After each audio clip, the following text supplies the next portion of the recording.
You know, permit me a moment just to kind of create maybe a thread. Um, I mean, to Billy's point, this is a voyage of gifts, but it's also, with lack of better words, a voyage of miracles. And so, if I may, permit me to go back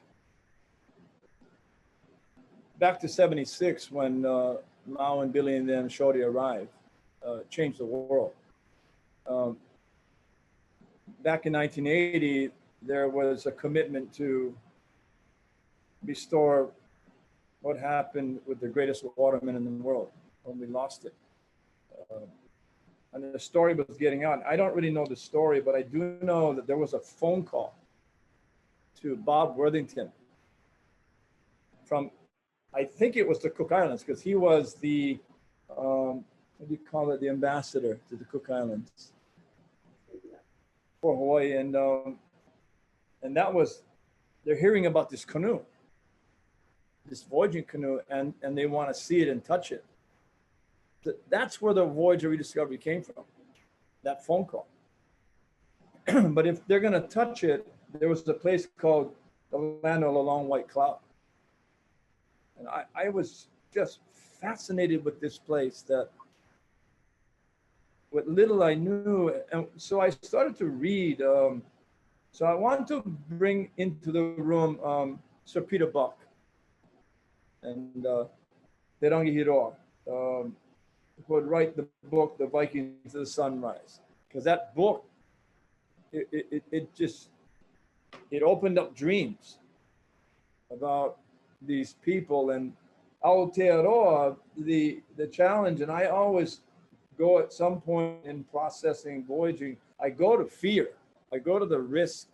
And Aotearoa is out of the tropics. You're not in the tropics anymore. You're not in the protected band. You're in the subtropical zone where you got some fierce storms that come roaring across, especially the Southern Ocean, because there's no landmass to break it up. These are powerful storms, so it was a fight between the dream and the fear. And so we did all this planning and research, books and stuff. I took it to the board of directors and said, hey, we should go. But man, you know, in the end, all the research and planning, that's core, that's important. But that only gets you to take the first step to go. And what happens along the way, you can never, not even plan it. You can't even imagine it. I mean, I didn't know anybody in Aotearoa. So I pulled out a map. There was no internet. There was no Stellarium or Google Earth or whatever. So I just put out a map and said, you know, for us to go, I got to go study the stars. And I would go to a lighthouse up at the North Cape, having no idea how powerfully spiritual this place is. And I'm going to stay in the lighthouse. And the miracles started happening because there was this another person that came up to Hawaii to lecture at the University of Hawaii. So John Rangihau, he came. And Ilima Pi'ianaya said, you need to meet this man. I don't know who he is. He's from Tuhoi, Children of the Mist. And he was probably the most educated person I know, deep in his traditions and scholar in the Western world, and he bridged it. And he can't, we had the most uncomfortable conversation because I don't think he understood what I was trying to do, and I didn't know who he was. And he just said, yeah, okay. When you come to New Zealand, I'll pick you up at the airport and I'll drive you to the lighthouse and drop you off. And up at Terenga.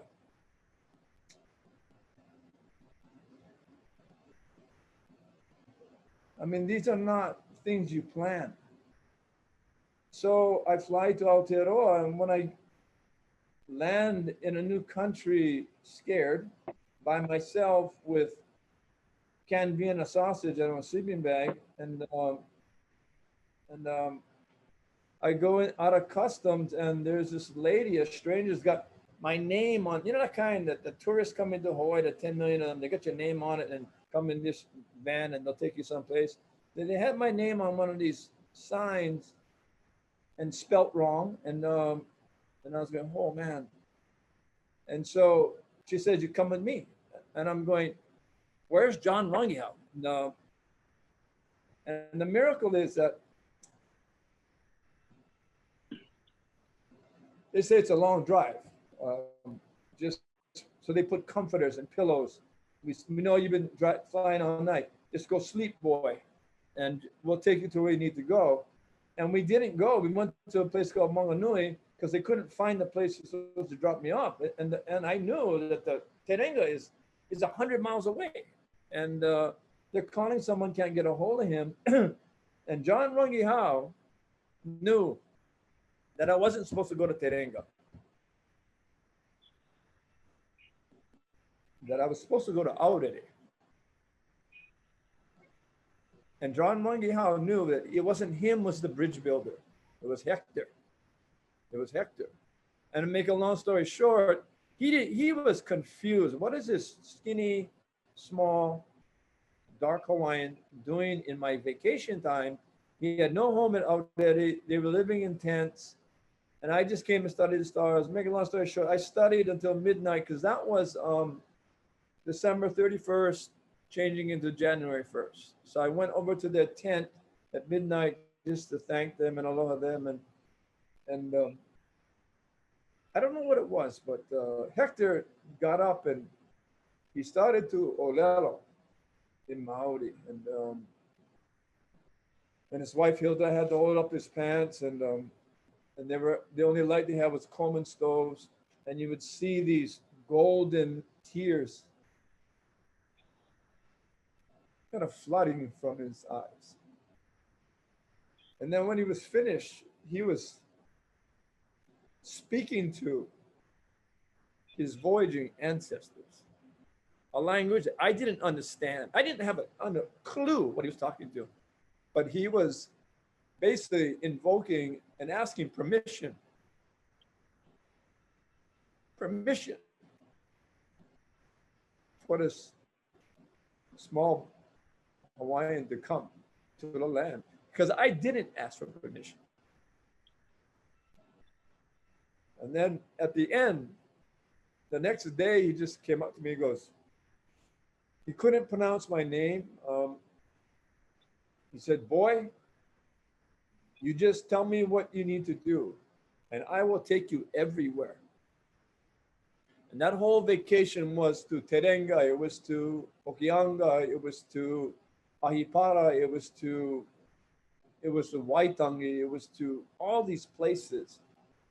And then when he finally drops me off at Waitangi, and John Ranghausen picked me up, he just says, boy, we are with you all the way.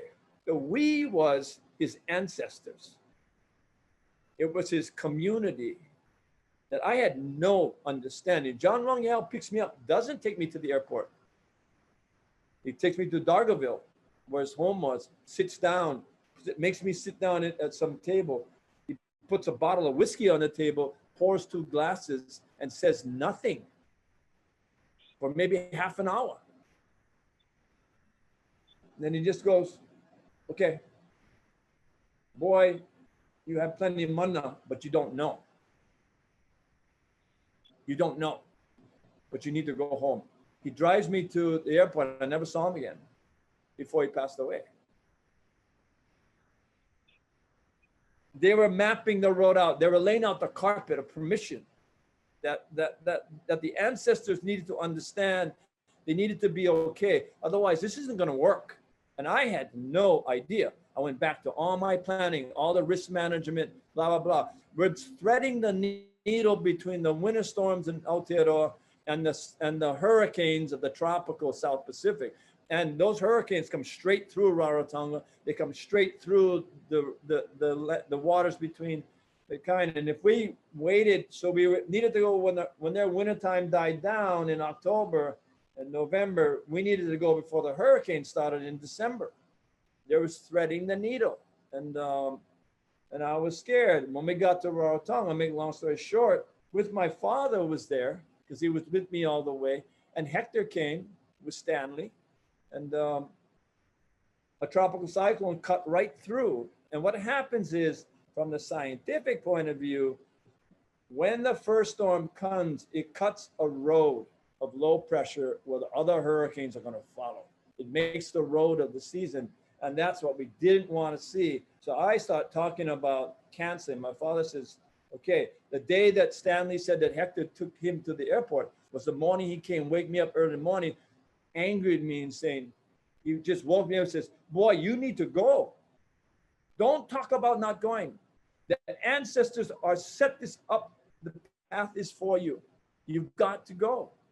And it was that push that morning, waking me up and getting yelled at by him because he had to go home, because he had to prepare for our arrival.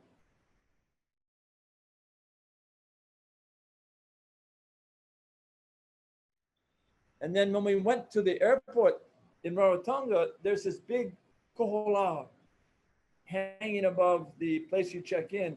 And Hector points and goes, watch for this. Watch for this. This is your ancestors.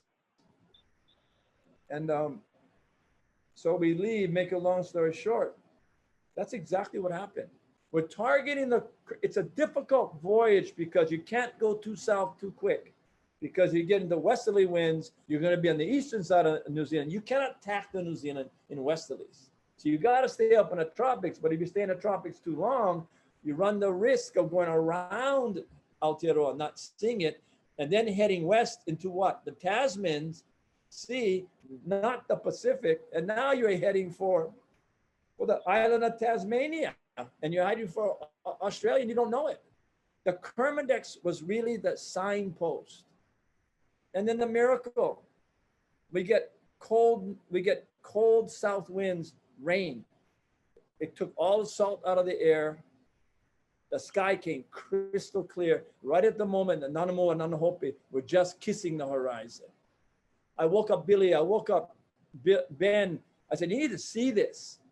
And it was a miracle that you see the stars, not 2 degrees. They were like less than 1 degree. And I knew exactly where we were. We're right in the latitude of the Kermadex because it was a gift, a stellar gift that you rarely ever see. You cannot have salt. You cannot have strong wind. You cannot have a moon. And we turned west. Guess what? I was wrong. Because one of the miracles of Earth is called refraction. Light moves at 186,000 miles per second through space. But when it hits the Earth, atmosphere, and I learned this later because I quizzed what went wrong. We had the sign. Why were we so far off? When light from a stellar object like Alpha and Beta Centauri hit the atmosphere bends it over the curve of the Earth, and gravity sucks it and pulls it over the curve of the Earth. We saw stars that night that were not above the horizon. They were about 1.5 degrees below. And we didn't know.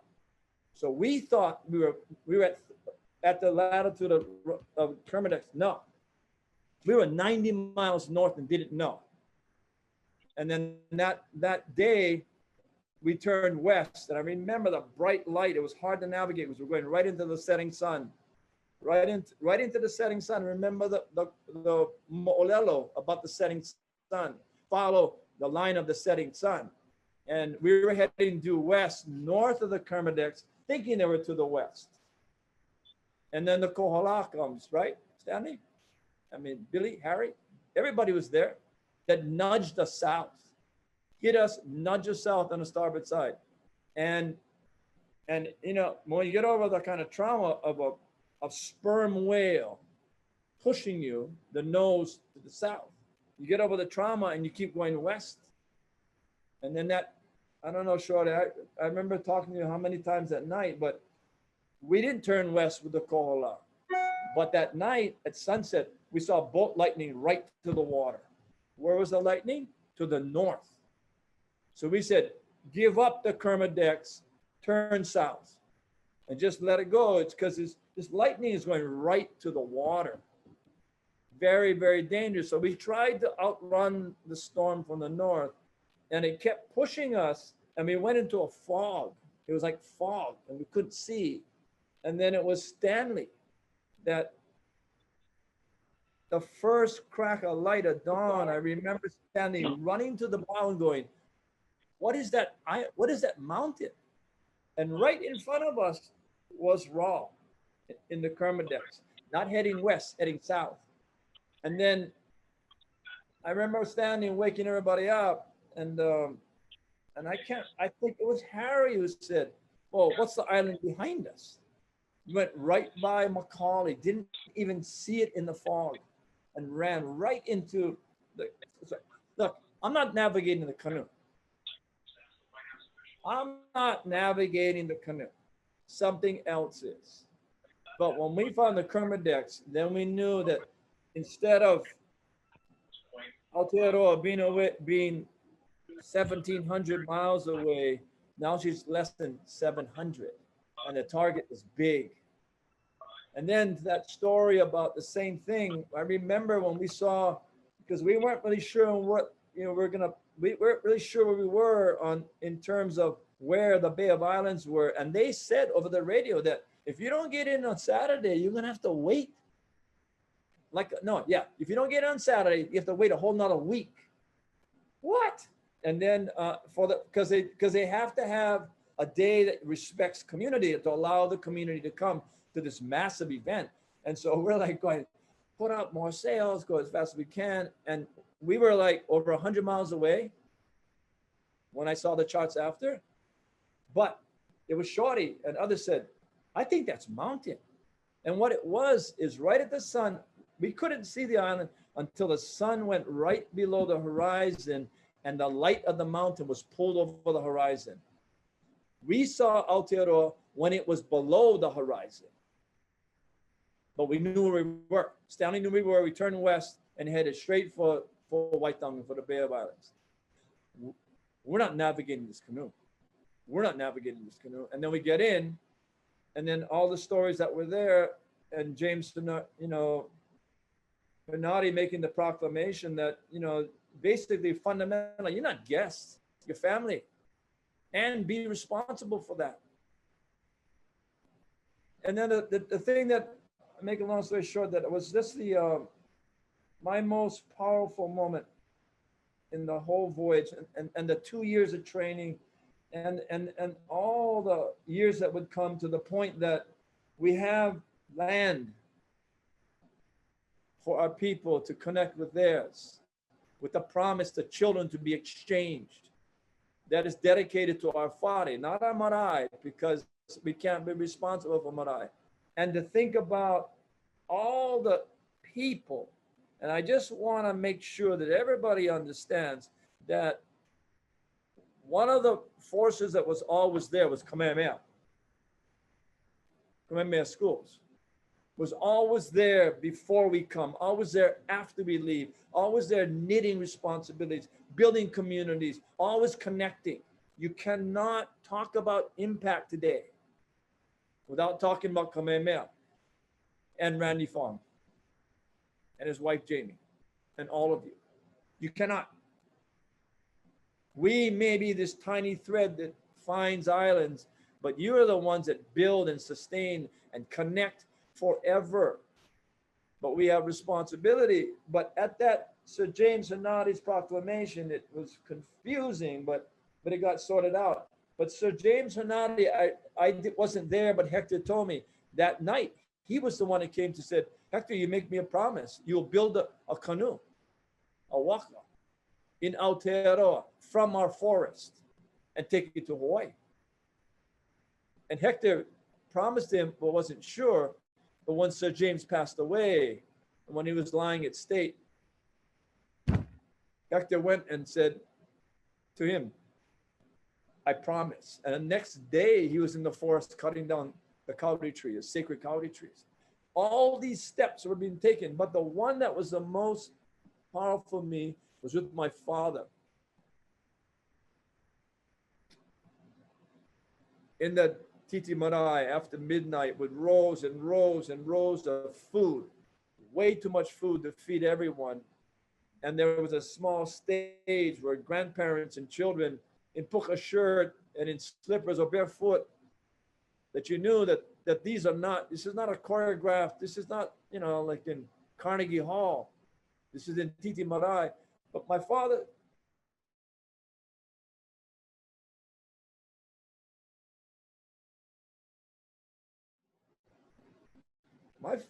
fought for the injustice to Native Hawaiian children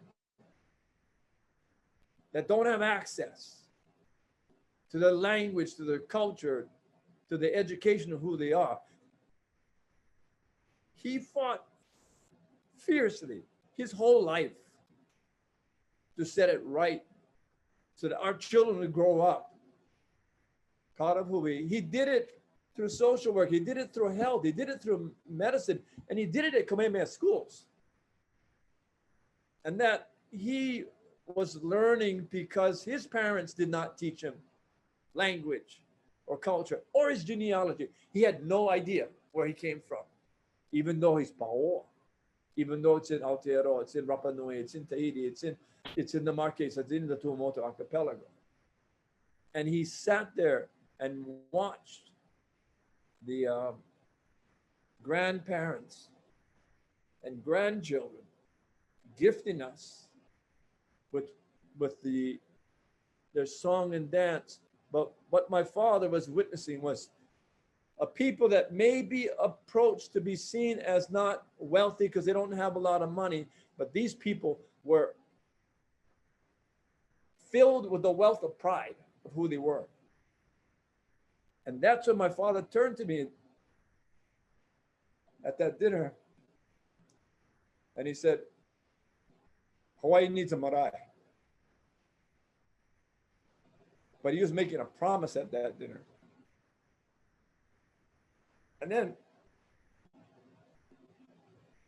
we lose him on Christmas Day, 2001. But Randy and Jamie and all of you didn't forget. And you kept the promise. You kept the promise to build Kaiwa Kilamoku, the marae, the center for our people to come and be proud of who they are, do business on their own terms by who they are. And then what you do is you build the va'a, your va'a, that in a lazy afternoon, you can take us to any place in the world with the power of technology, grounded in who we are, the rebirth of language and culture and voyaging. And so my whole issue about impact is that this hui that's on this panel are different. These are not normal people. These are ocean people.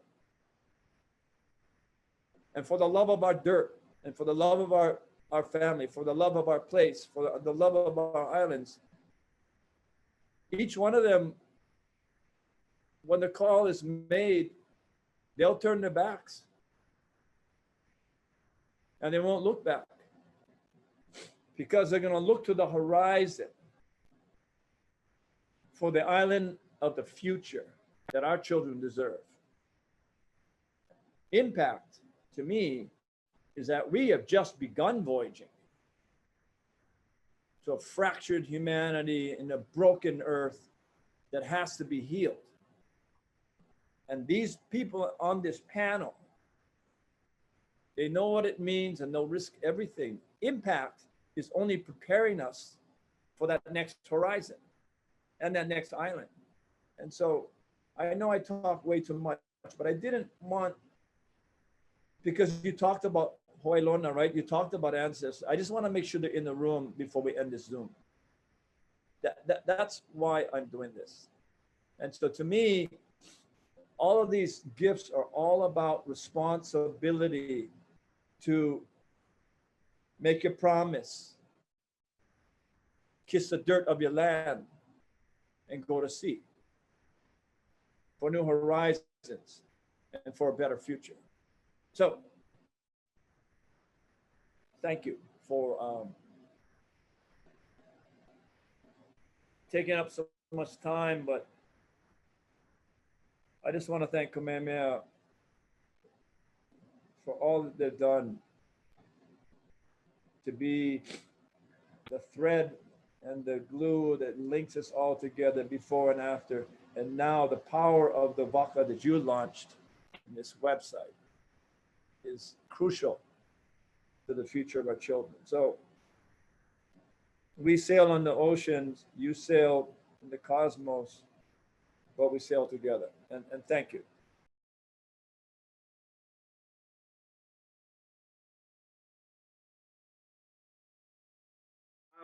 Yeah, no, tautoko, all the kōrero that's coming from the brothers.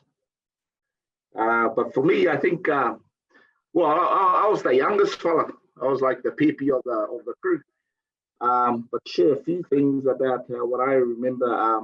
Well, I think 1984, 83, I think that was the first time I ever met a Hawaiian.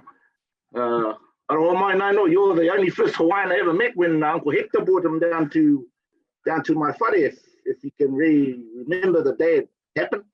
That was the first time I ever met a Hawaiian fella. And then, of course, the day when Hector brought Nano down was the worst, maybe the worst possible day to introduce a Hawaiian fella to this young Māori fella to his mum and dad. Poor fella sitting in Hector's car and coming down the driveway, and there all he could see was a Māori boy giving his sister a hiding in the yard, and his mother hitting him over the head with the broom. What a good way to be introduced into the Hōkūleʻa whānau. Yeah, that was a bit of a that was the first introduction and stuff like that. And when I think when Naino Hector asked my mum and dad about me being a crew member, I think my dad and mum were pretty much a bit reluctant in letting me go, because of course I was the baby of the family, and you know, mum wouldn't know who I was going to get mixed up with and stuff like that.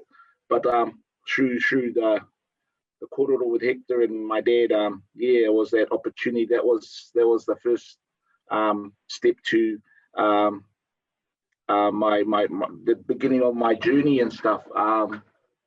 At that time, I had no idea what I was getting myself into.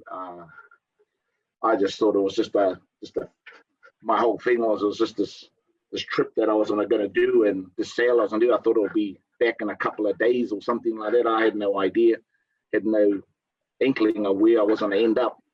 But I think the day I stepped on the airplane and having, I think what helped me out was at that first step to that beginning of that journey was having my my kaumātua with me. My kaumātuas, three of them, Uncle Himi, Henare, and Uncle Tupi, and Bill.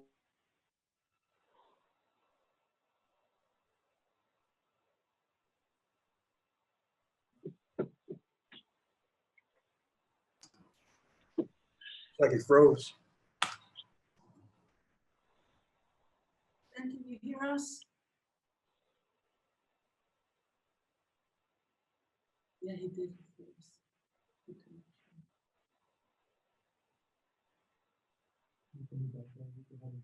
Yeah. Perhaps what we'll do is and that was hard in that sense, because and a cousin, and of course an auntie, and so that was pretty hard. But when we got to Rarotonga, I think the most exciting part of that beginning of that journey was first time on an aeroplane in my whole life. So that was a bit of a buzz on its own. And then yes. We asked you a bit right when you were talking about your kaumatua and you were giving their names. Do you mind to go back and repeat just your kaumatua okay. names? Yeah. Can you hear me now? Yes. Yes. Okay. So the kaumatus that took me to Rarotonga was Sir James Henare, Uncle Himi, Tupi Puriri, and Uncle Hector with Auntie Hilda and Auntie Rose, Uncle James's wife. But I think the second time I got to meet the next lot of Hawaiians was Uncle Harry there and Uncle Jimmy. It was the third ever saw of Hawaiian whānau then. And I think the first time I ever cast my eyes on Hōkūleʻa, I think I'll be really honest. I did, in my own mind, I thought, what the hell am I, what the hell's this thing we're gonna travel down on? And never realizing that at that time that it was, it was the beginning of everything. Departing on the voyage, leaving Rarotonga, I think I went to the airport to, was supposed to be Uncle Hector and to see me off on Hōkūleʻa.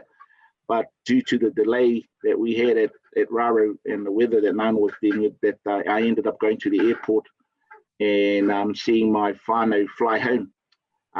That was a pretty hard thing to do, because it was, I said to Uncle Himi then, I said, oh, I thought you fellas were supposed to see me off, not me see you off. And they said, don't worry, boy, we'll see you when we get there. So that was a pretty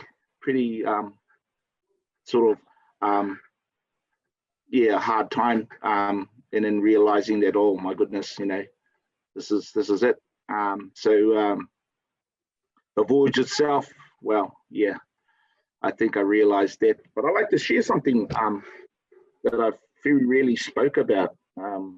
What really got me into the voyage, or what really hit me one night, was I think about the third night out. I think I was still feeling it getting through getting my sea legs back, and I remember being out on deck one night, and I think I was steering, and it was Leon Sterling was our watch captain, and Bruce and Billy, and we were out on deck, and then I had this moment in time, I think that I shared a couple of times with some of my young tauira here, that I was visited by my people, or by something that I really hit me really hard, hit me then, that I remember seeing during the night. One night I saw, I could see people on Hōkūleʻa one night, and they weren't the people that physically should have been there, and I put that down to, I think, a visit from, like you talk about, people don't talk about these, they don't believe in these sort of things, but I totally do, that I got visited by my tupunas, my ancestors, and I felt that at that time. So that was the sort of, for me personally, that gave me the journey, got me into what I am now.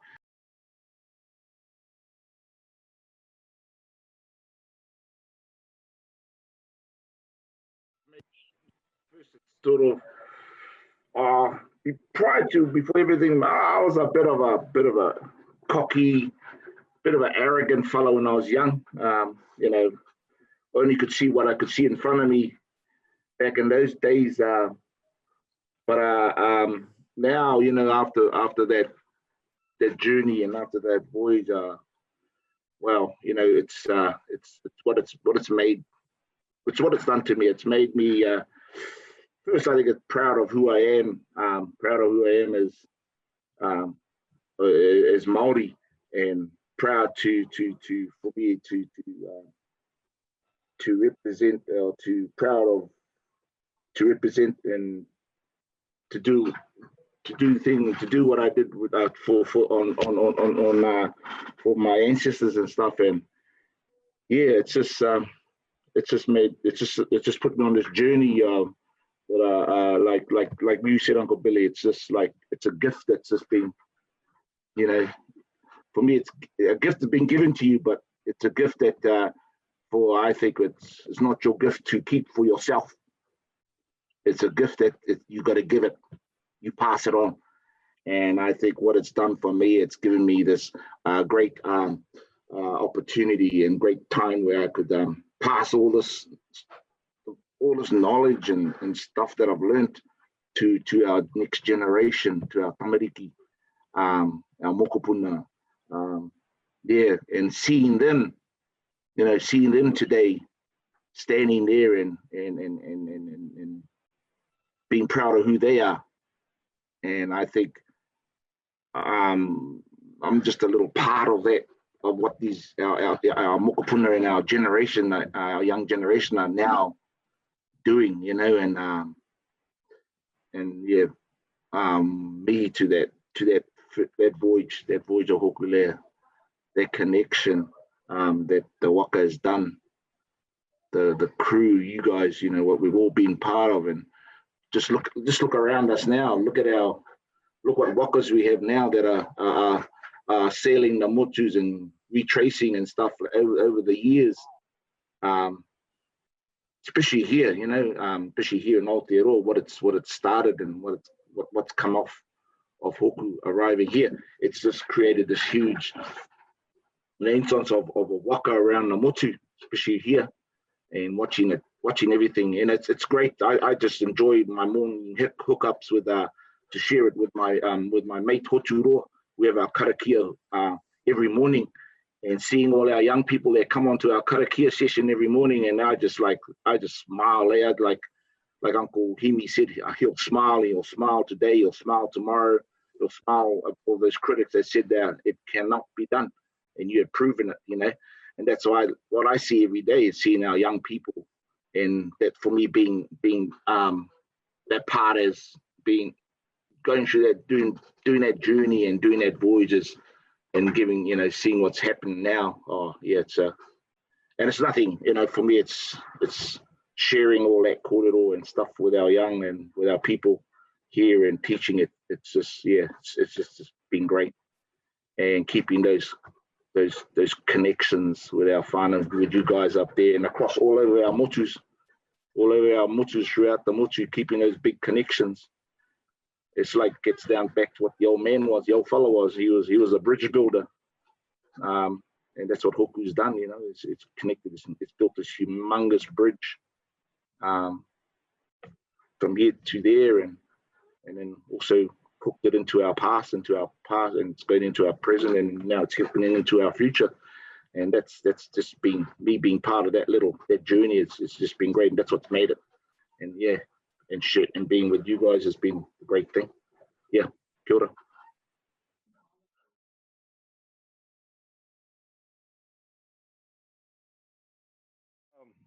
I think it's important for everybody to understand what an operation it is to move a crew from Hawaii. We had to fly down to American Samoa. We had to catch a plane to Western Samoa, and then we had to catch a plane to Rarotonga. That logistical piece of moving people and equipment from one location to another location, and then that period of getting the canoe launched in the water, because the canoe was out of the water. But this is just as an example, right? We flew to American Samoa, and we had to move all this equipment from American Samoa to Western Samoa, and there was only a small plane.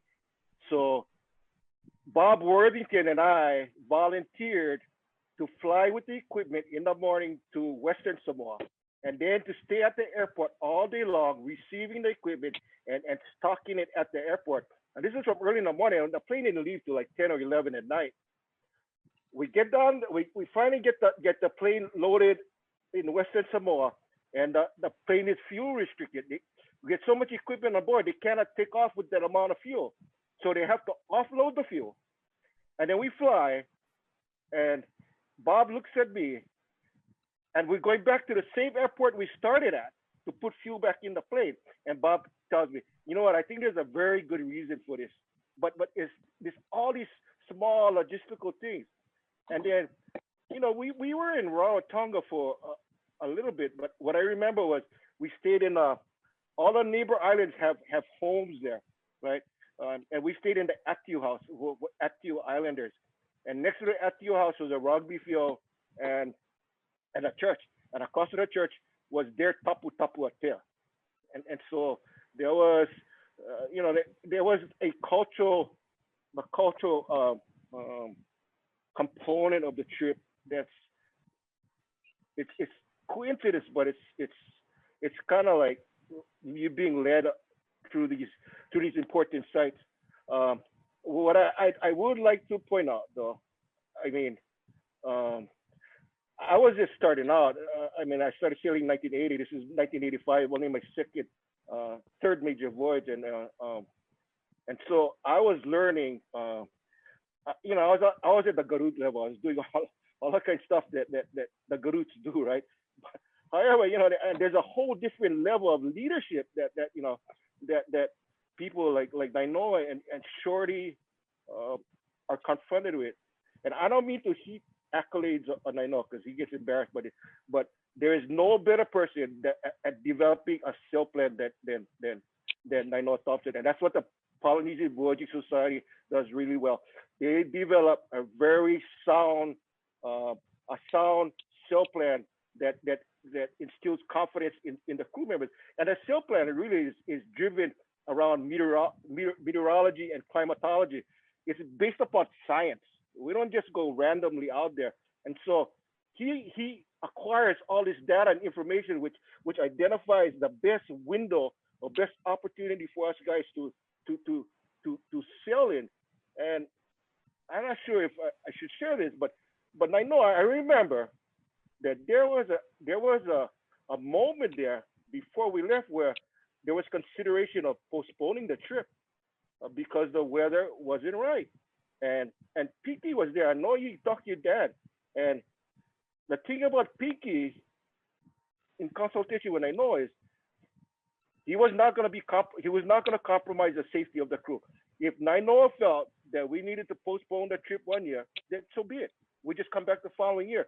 But what that pointed to me was the level of thinking that was above my grade, and the fact that as an organization we had matured to the point where we were no longer willing to compromise on the crew safety, and so maybe somebody else can take you through the voyage, but I just want to share that as part of the color of us guys walking up to the departing Rarotonga.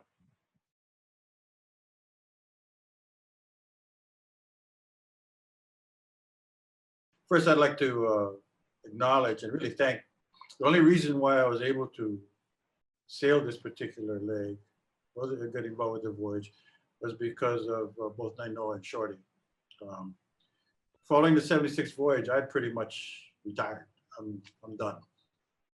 But Shorty called me and he said, "You got to listen to what Nainoa has planned." And I was working actually at the same place that Harry is now, the Oceanic Institute. And they both came down to meet me, and and at first I was like, get away, but I listened to the plan, and I remember one of them bought a 6-pack of beer. So we're in the middle of a work day, and I'm sitting at these round building offices. We're sitting on this picnic table drinking beer, and it starts to rain. And we just kept talking in the rain.